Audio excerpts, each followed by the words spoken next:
Beneath the waves lurks a stealthy war machine. Submarines, the silent killer. Capable of carrying out a nuclear attack, today's submarines play a key role in the national defense of many countries. Rarely sighted, they patrol the world's oceans while their crews watch and wait, ready to take their enemy by surprise. Underwater craft have a long and colourful history. In 332 BC, Alexander the Great is said to have commissioned a very fine barrel made of white glass, so he could view the depths of the sea during the siege of Tyre. In 1620, Dutch scientist Cornelius Drebbel built an enclosed rowboat with waterproof leather oars. The craft travelled from Westminster to Greenwich along the River Thames, its hydrodynamic form enabling it to travel underwater when it was propelled ahead by the oarsmen. The next 150 years saw several innovative designs, including the Rotterdam, a wooden submersible with a clockwork engine,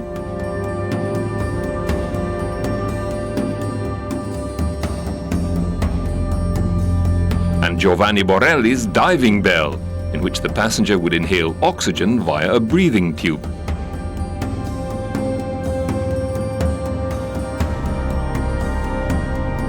With so many of the world's battles being fought on water, it was obvious to military strategists that an underwater craft would be a huge tactical advantage.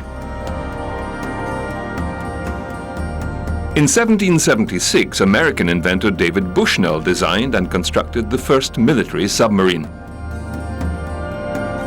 Known as the Turtle, the tiny craft was intended to break the British naval blockade of New York Harbor during the War of Independence by setting explosives on the ship's hulls.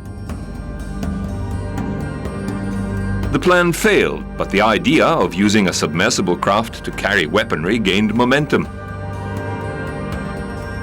In the 1790s, at the request of French Emperor Napoleon, American engineer Robert Fulton built the Nautilus, a metal submarine powered by a surface sail. When the craft was submerged, a leather snorkel tube delivered air to the occupants. Fulton also had success with carcasses, his term for floating explosives that could be towed by the submarine and used against ships.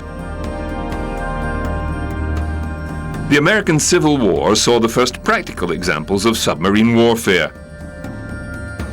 The American Navy commissioned the Alligator in 1861 with plans to use the iron submersible to destroy bridges and boats with limpet mines. But the craft sank in bad weather less than a year after its launch.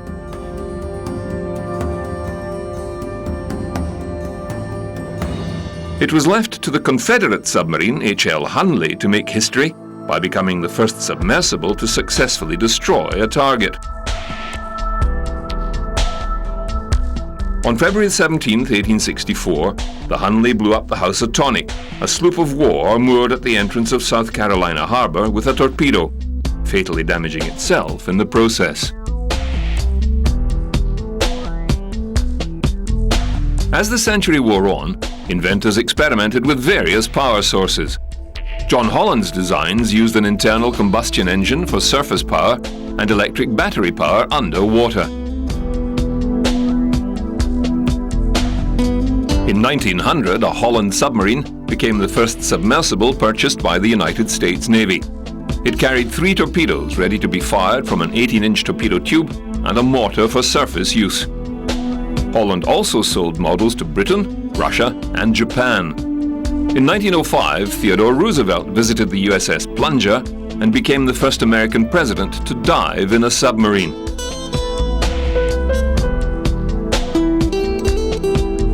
Roosevelt told a reporter, "I went down in it chiefly because I did not like to have the officers and enlisted men think I wanted them to try things I was reluctant to try myself." I believe a good deal can be done with these submarines, although there is always the danger of people getting carried away with the idea and thinking that they can be of more use than they possibly could be. The Plunger was a 107-ton Holland-type submarine that served on experimental torpedo duties at Rhode Island and as a training craft for sailors learning the new skill of submarine warfare.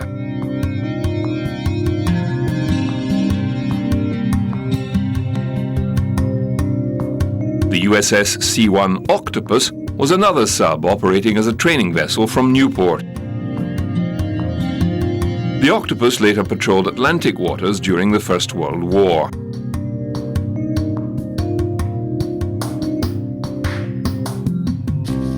Another important submarine pioneer was American inventor Simon Lake. Inspired by Jules Verne's science fiction tales of submersible voyages, Lake patented more than 200 advances in naval design, including the Protector, the first submarine to have diving planes mounted forward of the conning tower and a flat keel. His company secured a number of contracts from the US Navy, such as the SEAL G1, that featured, in addition to the fixed torpedo tubes on the bow, 4 torpedo tubes on her deck that could be positioned and fired even when the submarine was submerged. The SEAL could dive to a record 256 feet and had a top speed of 14 knots when surfaced and 10 knots underwater.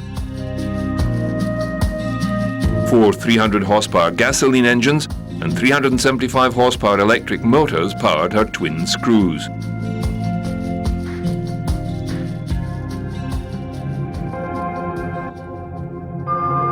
In Germany, the Friedrich Krupp Germania Werft shipbuilding company became a major manufacturer of submarines. The first Krupp submarines were based on French design. But in 1906, U-1, first submarine built for the German Imperial Navy, floated out of the shipyard.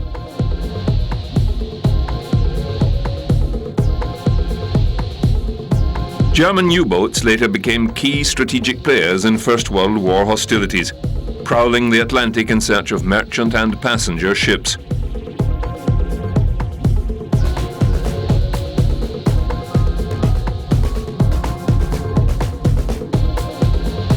Their most notorious victim was the Lusitania, which was torpedoed by U-20 on the 7th of May, 1915. The luxury liner took just 18 minutes to sink under the Atlantic waves, taking more than 1,000 people with her.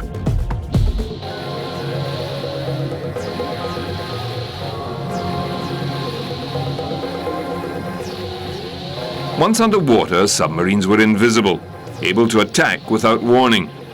U-boats were also used to lay mines and lure warships towards them. The German campaign successfully reduced the number of ships able to bring supplies from America, and Britain was forced to introduce rationing.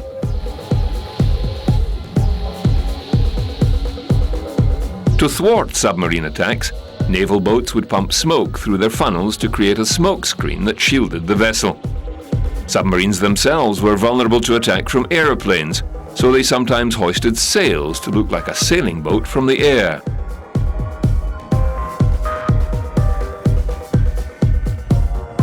However, many submarines were successfully destroyed, including the U-boat that sank the Lusitania.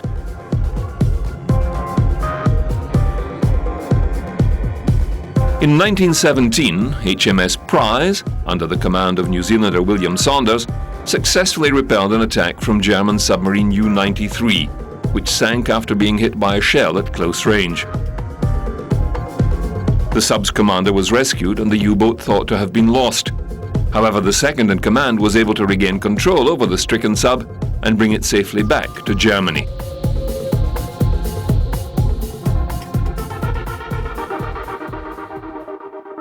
French submarine building picked up speed after the war, and the country developed the Redoutable class. These vessels were designed for long patrols with a range of 14,000 nautical miles, traveling at 7 knots above water and 90 nautical miles submerged. Powered by 2 diesel 4,300 horsepower and 2 electric 1,200 horsepower engines, the subs could submerge to a depth of 80 meters and had a top speed of 17 knots.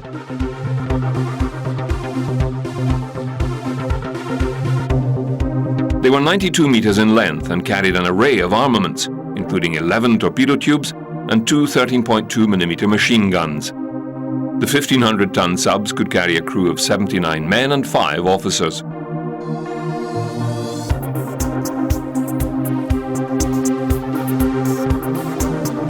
Submarines from this class included the Action, launched in 1929. This vessel was later pressed into service by the Vichy French administration and sunk by British destroyer HMS Westcott off the coast of Algeria during the Allied invasion of North Africa in 1942. There were no survivors. Type 1 of the Redoutable class were oceanic submarines, Type 2 were coastal, and Type 3 were mine layers. Many saw action in the Second World War, but only 4 survived the conflict. Further additions to the Redoutable class included twin subs Le Héros and Le Centaure, which were launched amid great fanfare in 1932.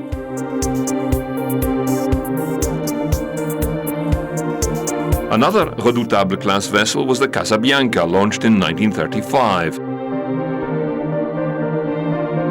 When France fell to the Germans in 1941, she was disarmed, but her captain hid fuel on board and secretly restored the weapons. In 1942, when the Germans invaded Toulon harbor, the Casabianca fled under heavy German fire and managed to escape to Algiers, where she joined the Allied fleet. She carried out missions for the Allied secret services and was dubbed the Phantom Submarine by frustrated German troops.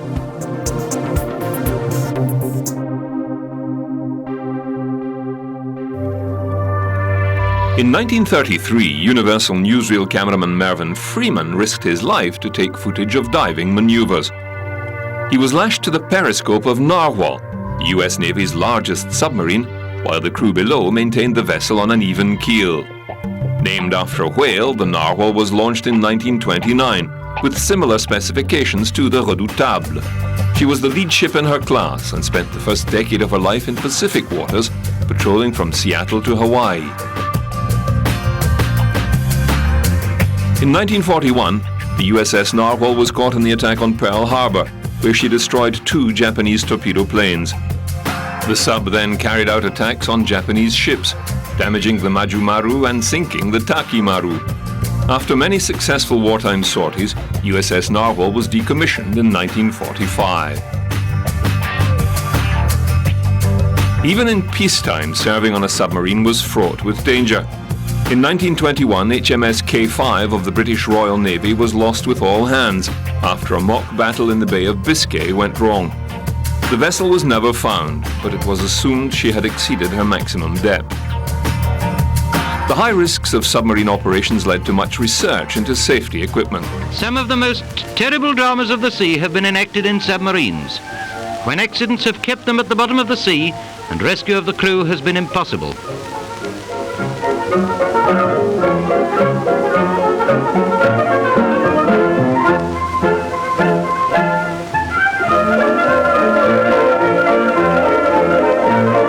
Various methods have now been adopted for safety of the crews, and this Italian device is perhaps one of the most important.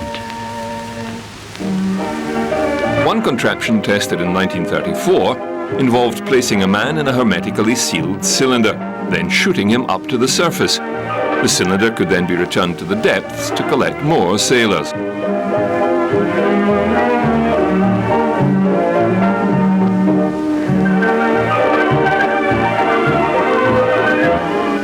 Everything secured, the cylinder is released, and in the space of seconds it reaches the surface, where the man can free himself from his temporary imprisonment.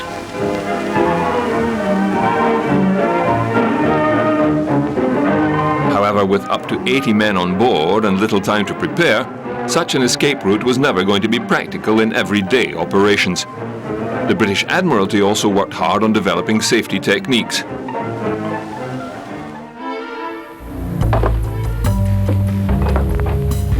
Hang on, it'll be light up top now. Use a yellow candle. Right, Swain.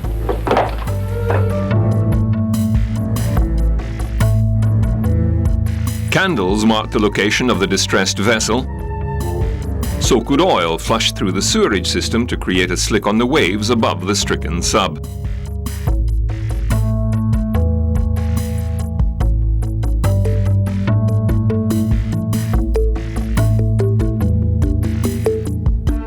Spread out through the boat and get dressed in pairs. Help each other.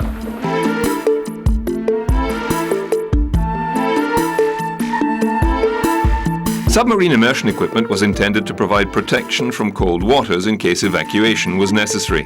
With dyes staining the water overhead, it was hoped that rescue could be quickly accomplished.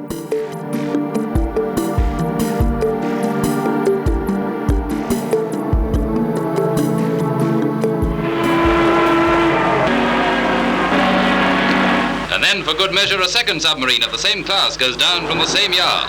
The wife of a Rear Admiral of Submarines, Mrs. B.C. Watson, launches HMS Truant. And these two today bring the total of submarines launched from Barrow up to 178. 178 ships for Imperial defense.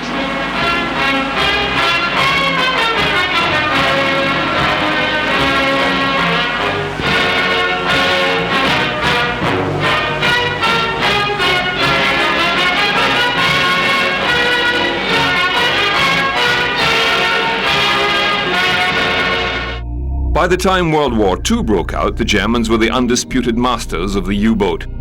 Despite being smaller than their British and American counterparts, German submarines had huge successes, with the Type 7 alone sinking more ships than all the Allied subs put together during its forays into the Atlantic.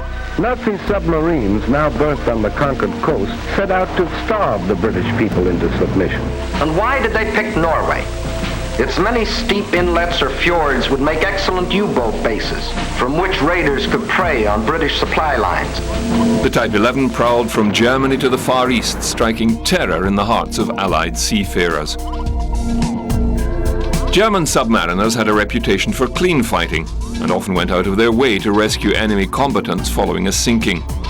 After the war, several U-boat commanders went on to have exemplary careers, serving in NATO as part of the West German Navy. This is a two-man submarine captured in the attack on the American fleet in Pearl Harbor. The concept of a mini-sub started with Italian development of a human torpedo in the 1930s, an explosive maneuvered by frogmen. Soon the British, the Germans and the Japanese developed their own miniature submarines, including the Kohyoteki, a single-hull electric-powered craft that could reach a top speed of 19 knots underwater. Equipped with two 17.7-inch torpedoes, 50 Kohyoteki were commissioned and took part in raids on Pearl Harbor, Australia and Madagascar, as well as seeing action in the Pacific. The Otsugata Type B followed, the first of its kind powered by a diesel engine. The Germans developed the Neger, a submersible built around a G7E torpedo, equipped with a plexiglass cockpit. But the mini-sub was a death trap for its operator. Of the 200 delivered to the Navy, 120 were lost at sea.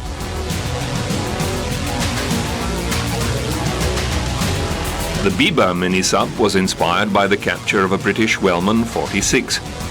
Just 9 meters by 1.6 meters, the craft was powered by a single-shaft, 132 horsepower Opel Blitz Auto petrol engine.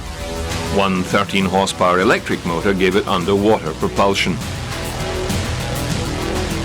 When the petrol engine was run for extended periods of time, it gave off carbon monoxide fumes, which had the potential to suffocate the operator if the upper hatch was closed. The sub could submerge to 100 feet, but was uncontrollable in a dive. The two G7E torpedoes were fired via a pneumatic cylinder. When the remains of British mini-subs X7 and X8 were recovered from Norwegian waters, Germany adapted the design to create the Hecht to be used in mine-laying operations. Because the craft was intended only for underwater operations, it was powered by an 8 MAL-210 battery based on 5 17T torpedo troughs, driving a 12-horsepower AEG torpedo engine. The Hecht also carried a short-range torpedo with negative buoyancy. The Seehund was the best designed German mini-sub, but it didn't go into production until 1944, the waning months of the war. The two-man craft carried 2 torpedoes and was capable of extended operations. Their compact size of 11.9 meters in length, slow, steady speed, and almost noiseless operation made it almost impossible for Allied sonar or hydrophones to pinpoint the miniature sub. British Admiral Charles Little said of the Seehund, "Fortunately for us, these damn things arrived too late in the war to do any damage." Germany's U-boat success was largely due to the pioneering Wolfpack tactic, where up to 20 subs would converge on a single convoy. Masterminded by Karl Dönitz, the tactic saw the destruction of hundreds of ships from convoys such as SC7. This convoy was attacked several times, including on the 18th of October 1940. On this night, Dönitz sent 5 U-boats into the convoy, where under the cover of darkness they ran surfaced between the Allied ships, taking down 16. The German submarine war was effective and terrifying. The only thing that ever really frightened me during the war was the U-boat peril, admitted British Prime Minister Winston Churchill. But Wolfpacks became less effective once Britain employed its high-frequency direction finder to pick up the radio messages that the German subs relied on to set up the attacks. The first U-boat to be captured by aircraft in this war. You will recall the story of how the Hudson attacked the submarine and forced it to surface, and then kept guard until the Navy arrived.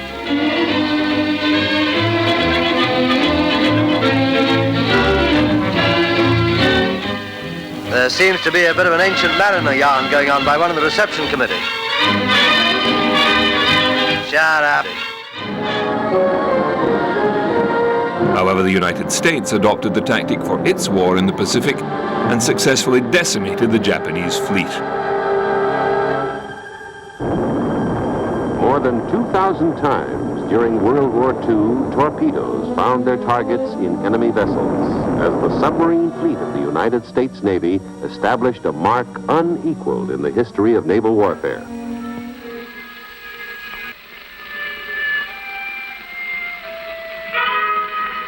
Up periscope.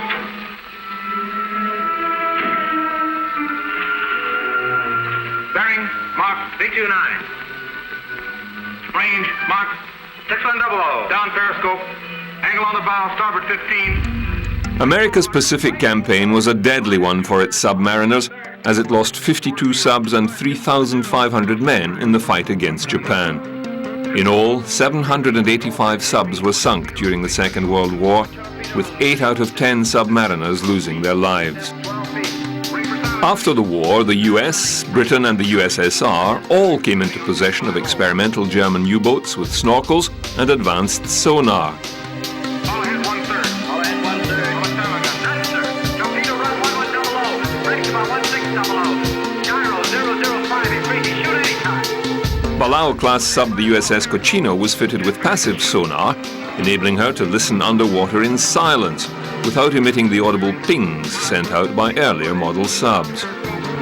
Cochino was the last American submarine commissioned during the war.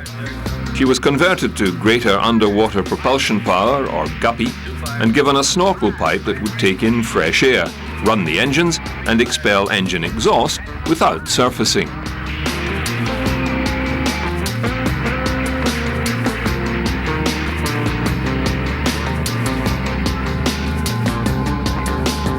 These modifications made her perfect for a secret Cold War assignment. In 1949, Cochino was sent to spy on the Soviet Northern Fleet inside the Arctic Circle near Murmansk. Holes were drilled in her pressure hull for cable to connect sensitive eavesdropping equipment. Ears were fitted beside the sub's sail, prepared to capture radio signals that indicated Soviet missile tests. But the voyage ended in disaster. No signals were confirmed, and the sub ran into bad weather off the coast of Norway, contributing to an electrical fire and battery explosion. The crew was forced to evacuate to sister sub, the USS Tusk, and the Cochino sank to the bottom of the sea. 7 people were drowned during the rescue. The post-war nuclear age transformed submarine technology. Not only were submarines designed to carry and fire nuclear weapons, nuclear power was used to propel them huge distances at high speed. The first nuclear-powered submarine was the USS Nautilus.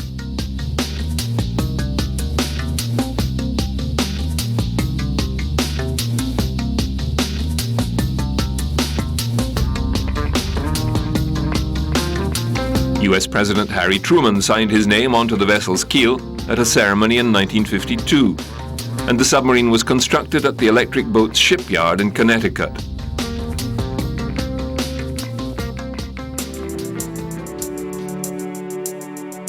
Much of the research for the craft's atomic power plant was carried out at the National Reactor Test Center in Idaho. A full-size duplicate of the Nautilus engine was constructed and tested. On the 30th of September 1954, First Lady Mamie Eisenhower christened the hull of the newly commissioned Nautilus.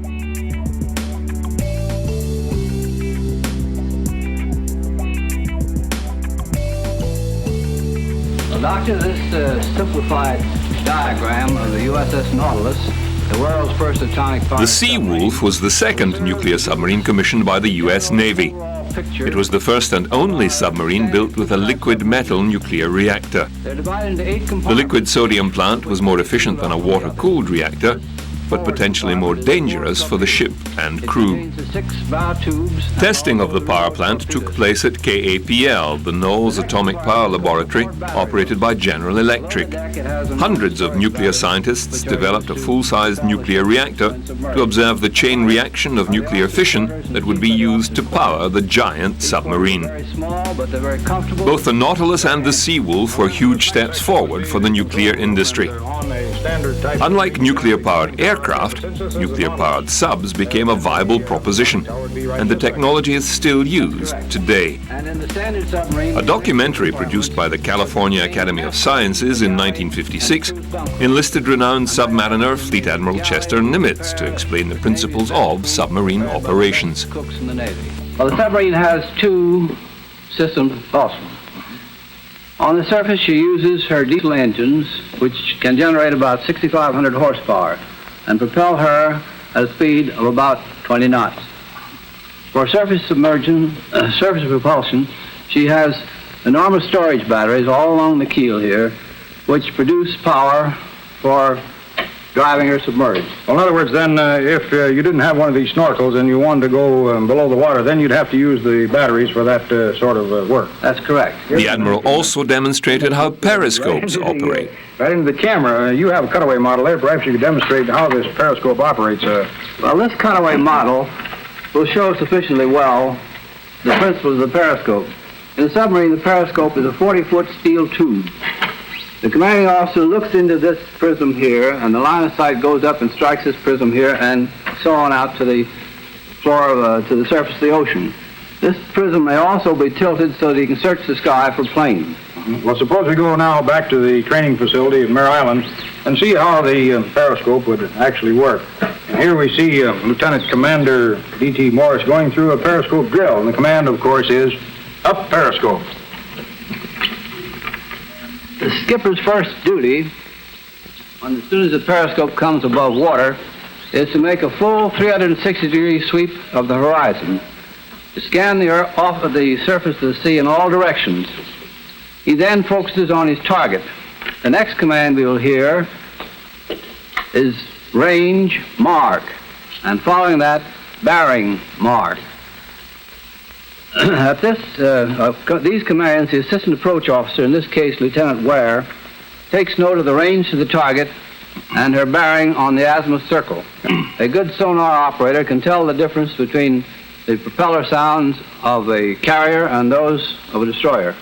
And of course, we should mention that the sonar system also is able to send out supersonic waves, and those go out and hit an object and bounce back to the submarine. And by the interval of time elapsed from the time they leave the ship until they come back, we can calculate the range. Just how far away that object might be. Well, suppose we listen to some of the things we might hear from a submarine if, for example, we were listening to a commercial ship, such as a freighter, the sort of a beat that we would hear from the propellers.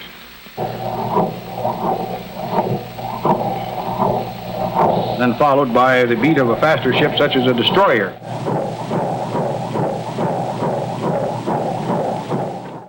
In 1956, year of Cold War, America produces an answer for the future. The atom-powered submarine Nautilus passed all tests with flying colors, cruising submerged a distance equivalent to circling the globe. America's sea frontiers were pushed back in a mighty leap. With increased range, guided missiles were added to the underseas arsenal, and the submarine became a more formidable weapon of counterattack on enemy coasts. The year had indeed seen a revolutionary step forward in naval warfare and the nation's defense. White House ceremonies break the news to the world of the epic feat of the atomic submarine Nautilus. President Eisenhower personally awards the Legion of Merit to her commander, W.R. Anderson, who skippered the 1,830-mile voyage. In 1958, with great fanfare, the Nautilus completed a record-breaking voyage from Pearl Harbor, under the Arctic Circle and through to the Atlantic. Operation Sunshine was the first crossing of the North Pole by a ship. 6,000-mile shortcut from the Pacific to Europe. With the mighty Nautilus submerged for the 96-hour cruise, the voyage was a quiet one for the 116 crewmen and scientific observers.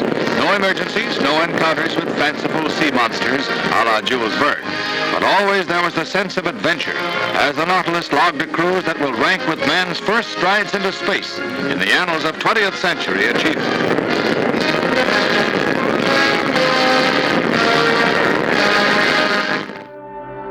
Commander William Anderson skippered the sub on its voyage that included 1,590 nautical miles submerged under ice.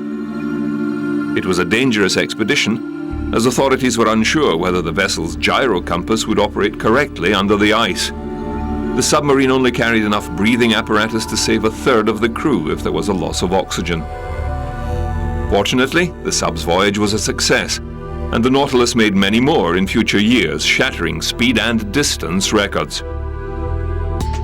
In 1959, the USS Skipjack put to sea. Even more revolutionary than the Nautilus, the nuclear-powered attack sub featured a fish-type hull, giving it unprecedented speed and maneuverability. The vessel had similar controls to an aeroplane, and its diving planes had been moved from the hull to a 23-foot sail that resembled a shark's dorsal fin. A second-generation S5W reactor gave the Skipjack the ability to travel at full power from 90,000 to 100,000 miles. Its motto was Radix Nova Tridentis, or Root of the New Sea Power. The design was so effective that it was used in every US submarine until 1997.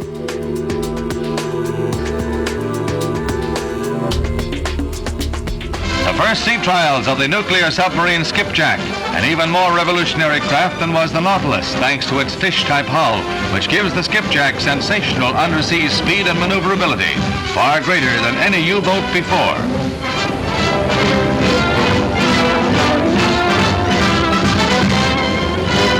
The pilot actually flies it like an airplane with similar controls. Only underwater is the Skipjack really at home.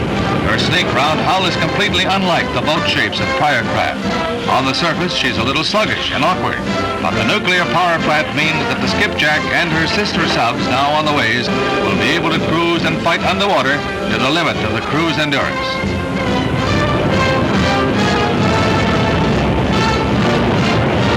Defense Department films show the debut of the true submarine of the future. The following year, the world's largest nuclear sub, the Triton, circumnavigated the world underwater, following the route taken by 16th century explorer Ferdinand Magellan. Operation Sandblast was a top-secret voyage of 84 days that took the monster sub across the globe under the command of Captain Edward L. Beach. The only unauthorized person to see the Triton on its record-breaking voyage was a young Filipino fisherman, Rafino Bering. He later said he thought he'd seen a sea monster. I was very frightened. I tried to get away as fast as I could. Triton surfaced off the coast of Delaware on May the 10th, 1960, to a rousing welcome, the skipper receiving a Legion of Merit from President Eisenhower. The voyage was intended to boost American prestige in the world and send a triumphant message to its enemies. 2 months later, a Polaris nuclear missile test from the USS George Washington served the same purpose. The test firings were the culmination of a program to combine the stealth and speed of a nuclear submarine with the power and range of an intermediate-range ballistic missile.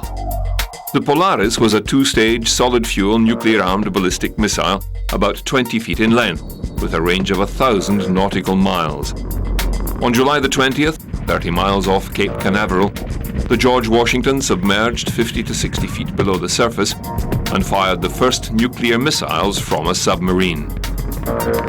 With submarines able to carry nuclear weapons to any ocean on the planet, the dynamics of the Cold War changed. The Navy's newest nuclear submarine, the Thresher, is launched at Portsmouth Naval Shipyard. The 278-foot craft is the first of a new class of attack subs designed to operate deeper and more silently than previous undersea craft. The Thresher will have a crew of 8 officers and 80 enlisted men.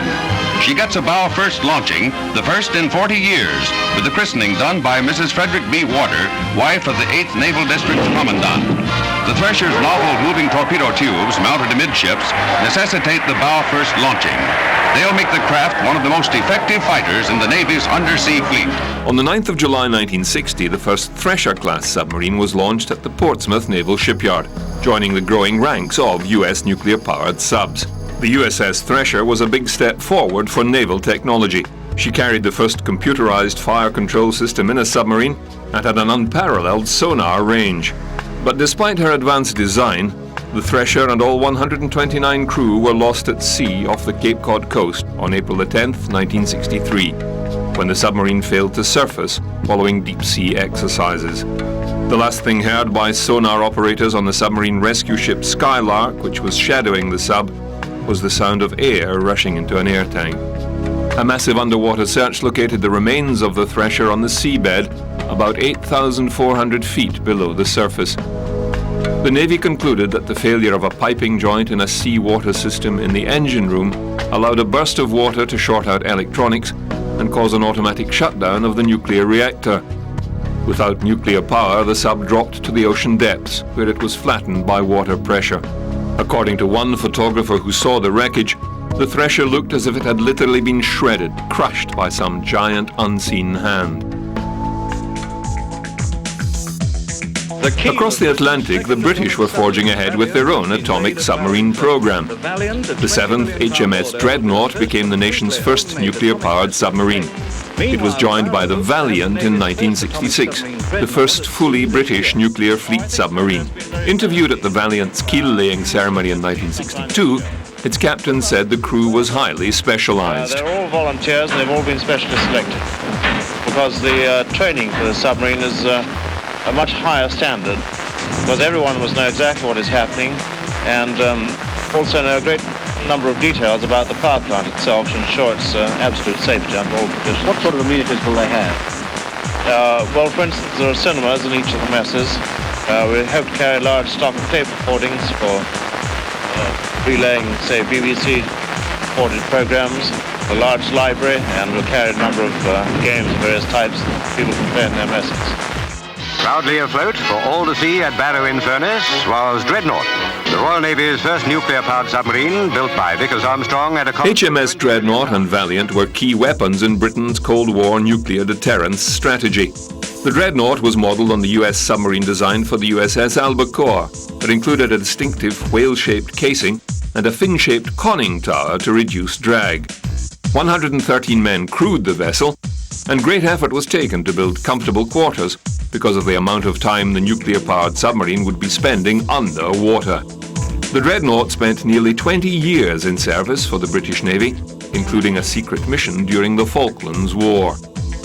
In 1971, she travelled 1,500 miles under the polar ice cap to become the first British submarine to surface at the North Pole.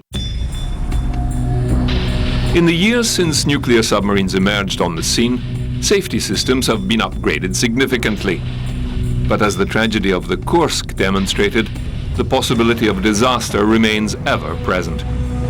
On August the 12th, 2000, K-141 Kursk disappeared in the Barents Sea with 118 men on board. Later investigations showed that a number of the men survived the initial explosion that sank the craft into the mud at the bottom of the sea, and later died of suffocation.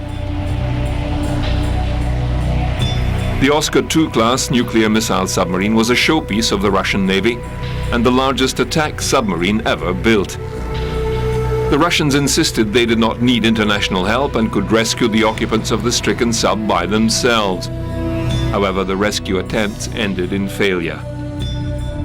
Investigations determined that the most likely cause of the disaster was a leak of hydrogen peroxide in the forward torpedo room that caused a warhead to detonate, leading to a chain reaction of other explosions. 2 Dutch salvage companies were hired to retrieve the wreckage, a massive undertaking given that the submarine was resting 354 feet below the waves and weighed almost 24,000 tons underwater. The retrieval team used a giant cutting chain to sever the front section and lift the bow first. The rest of the submarine was retrieved later using heavy-duty lifting cables, which were anchored into the sub through holes drilled by divers and securely plugged. The Kursk was hauled onto pontoons and transferred to dry dock for examination. Relatives of the dead sailors felt the situation was handled badly by a top brass reeling from the scale of the catastrophe. On the 5th anniversary of the disaster, several attended a somber ceremony at the Kursk Memorial in Moscow. A Naval Guard of Honor laid a wreath at the foot of the monument to remember those who lost their lives. Although there is now an official explanation for the explosion on board the Kursk, there is still speculation in Russian media and countless conspiracy theories. Navy top brass took 2 days to reveal a malfunction on board the Kursk, and then delivered a rash of contradictory statements.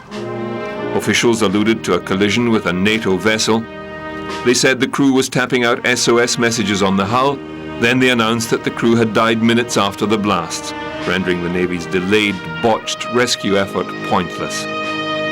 Sofia Leonova, whose son Dmitry died on the Kursk, said she was still upset at the way officials informed her and other families of the accident. Мне кажется, все сделали. Потому что там вытащить их уже в то время не могли они спасти. Только что они сразу надо было сказать им, не тянуть столько много времени. Еще же 12, а 24 объявили, только что это самое, они погибли. Так надо было сразу сказать. И все. Так меньше было бы напряжения, мы сколько переживали и все. The ceremony came just days after the dramatic rescue of 7 sailors from a Russian mini-submarine. Тогда было явно видно, что у нас нет современных средств. Вот. И все, что можно, за эти годы закуплено. Еще раз повторю, что тот аппарат, те аппараты, которые сегодня у нас находятся на вооружении наших спасательных судов, они называются вином. Они закуплены в Англии. Операторы прошли обучение в Англии. Они гораздо выше по своим характеристикам, чем «Скорпион». In North Korea, the government is alleging that a mini-sub it has put on display in Pyongyang is an unmanned American spy sub it captured off the North Korean coast in 2004.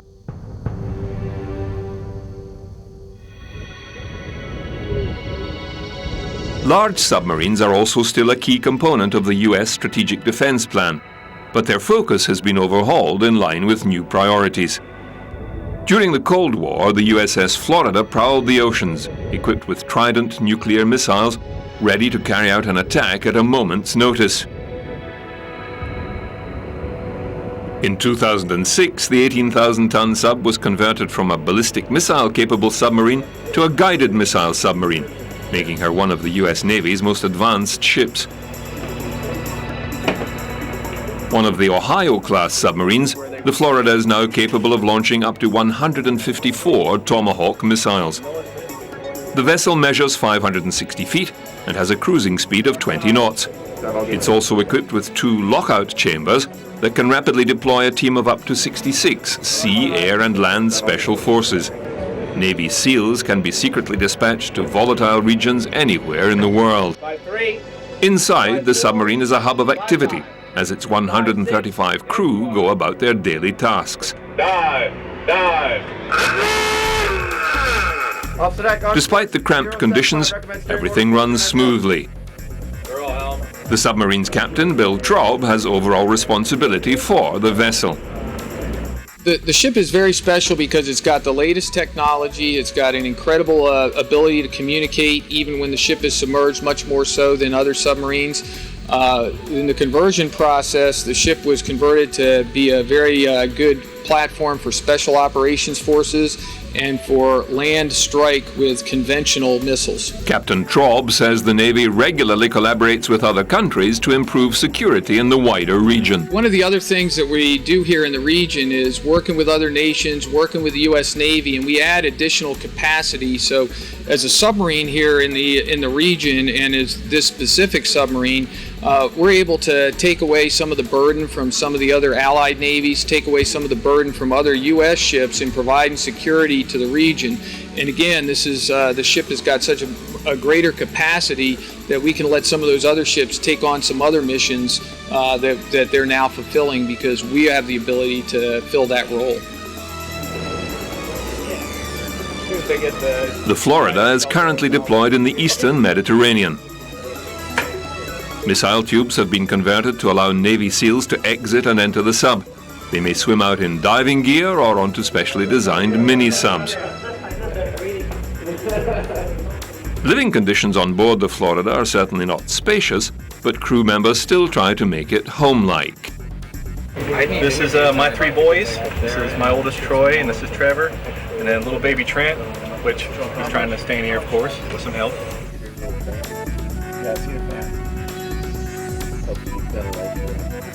Inside the submarine's canteen, lunch is being served. A crew member's day is divided into shifts of 6 hours. Those on board the submarine have access to a gym, cafeteria, and the internet to keep in touch with loved ones. Hobson, one of the ship's crew, says he misses his family, but is happy to serve his country. Obviously, I can't take my family with me. I'm married and I have 2 kids, so that is one of the things I do miss, is just being with my family and having that time. But when I'm out to sea, I'm serving my country, and so that's what I'm here to do. He adds that his rigorous training has prepared him to face most of the dangers he may encounter. There's lots of dangers to being on board a submarine, obviously, because we are under the water in an enclosed space. So there are threats of fires and that nature, but that's not a big deal because we are trained to combat those casualties. As lunchtime comes to an end, it's time for the crew members to head back to their posts and continue with their jobs. Everyone on board a submarine actually volunteers to do the job, and they go through a rigorous training and qualification process so that we can prove to our superiors and the government that we can do our job on board the USS Florida. Kirkpatrick says email helps him keep in touch with his family. For us keeping in touch with the outside world here on USS Florida, we have a couple of different avenues that we can take. We have email, which is wonderful on board USS Florida. When I first joined the Navy, we didn't have email, so that's wonderful. Also, as far as getting news and sports, we get what's called messages on board. As well as allowing submariners to keep track of what's happening on shore, new technologies are transforming submarine sonar systems. The Surveillance Towed Array Sensor System, SIRTAS, low-frequency active sonar, currently in use in the US Navy, sends extremely intense bursts of sound between 150 and 180 decibels at low frequencies into the water via a cable attached to an underwater speaker. But some experts are concerned that LFA sonar could be harmful to underwater mammals such as whales, which rely on their hearing and vocalizations for breeding, migrating, and feeding. Introducing this intensity of sound into the ocean potentially affects not just marine mammals, but fish eggs, and the integrity of the oceans as a whole. It's a very, very complex ecosystem, and if you begin to interfere in a significant way with 1 or 2 or 3 levels of that chain of life, you can upset the entire balance. But the Navy says that the decibel level is roughly equivalent to that found in the front row at a rock concert. You take the worst case as far as the energy right next to a transducer and you magnify that through the world and you put something else next to it, and yes, you could get a lot of deleterious effects. But if you look at how LFA really is going to be utilized and operated, and you look at the effects of how sound travels through the ocean, what animals are doing, you take a big picture look at that scientifically, and it doesn't really look nearly as bad as some people make it out to be. The sound bursts are used to detect very quiet diesel, electric and nuclear submarines, which the Navy says are difficult to find using conventional passive sonar. So there's 150 seismic survey vessels primarily looking for oil or exclusively looking for oil, which are considerably higher, 10, 15 dB higher than Surtas LFA, and they're pinging all the time. As technology evolves, submarine developers continue to test and monitor new equipment to ensure it can safely share the seas with underwater creatures. Off Hawaii, the USS Pickerel, a guppy snorkel sub, prepares to test its power and toughness. It'll plunge down 150 feet to gain momentum for the greatest leap ever made by a sub.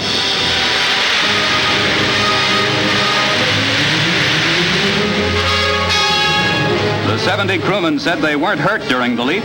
They just held on tight. Submarines, stealthy, silent killers, and a symbol of man's ability to